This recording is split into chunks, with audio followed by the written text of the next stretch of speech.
Hoje eu venho falar sobre quem pode contestar um testamento.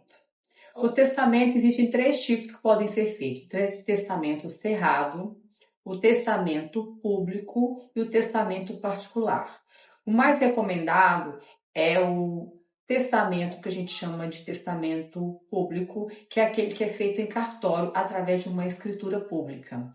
E o testador, ele vai colocar ali todas as vontades dele em relação ao patrimônio, de como ele quer que seja feita essa sucessão. Lembrando que existem os herdeiros necessários, que são filhos, cônjuge e pais. E se ele tem esses herdeiros necessários, o testador só poderá testar até 50% da herança, porque a lei brasileira ela não permite que seja testado 100% do patrimônio. Com isso, esse 50% que ele tem o direito de testar, ele pode passar para quem ele quiser. Ele pode dar esse 50% para testar para algum terceiro, uma pessoa fora. Pode ser para um dos filhos só.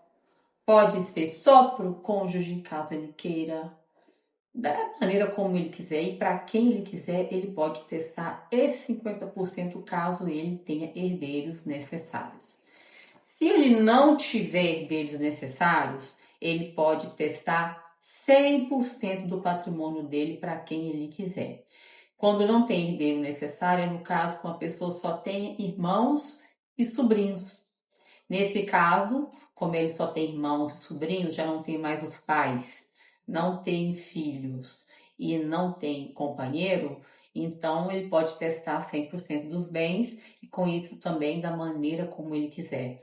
Ele pode deixar tudo para um irmão, ou tudo para um sobrinho, ou dividir entre os sobrinhos, ou entre sobrinhos e irmãos, ou colocar os 100% tudo para um amigo, para uma ONG, enfim. Ele faz como ele bem entender também, porque não tem reserva nenhuma, é direito de última vontade, a pessoa pode fazer da maneira como ela quiser. E aí, nesse caso, após ser feito esse testamento, a escritura pública, que é o mais recomendável, e acontece o falecimento, e aí então vai ter que ser aberto o testamento para saber como que ficou dividido aqueles 50% daqueles bens ou 100% dos bens, se for o caso.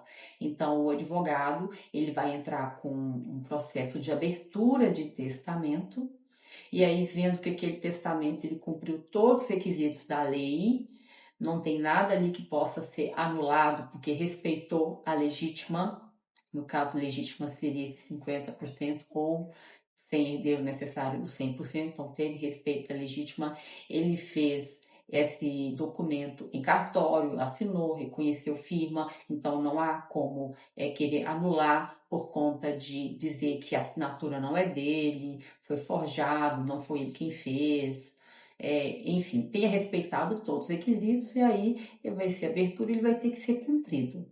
E aí, com isso, vai ser feito um inventário dos bens que ele deixou e será feito a partilha entre os herdeiros e o testamento será cumprido conforme a vontade que ele deixou escrito naquele testamento.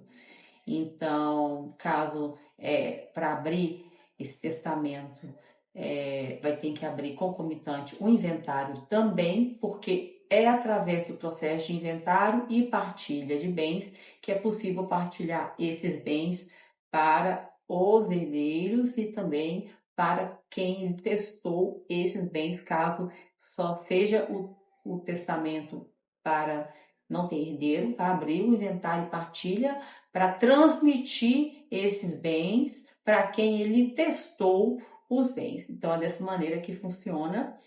E eu advogo já há 20 anos com direito sucessório. Se você tiver qualquer dúvida sobre esse tema, deixe aqui ou entre em contato conosco através do nosso site ou do nosso e-mail ou telefone, WhatsApp, que podemos te ajudar.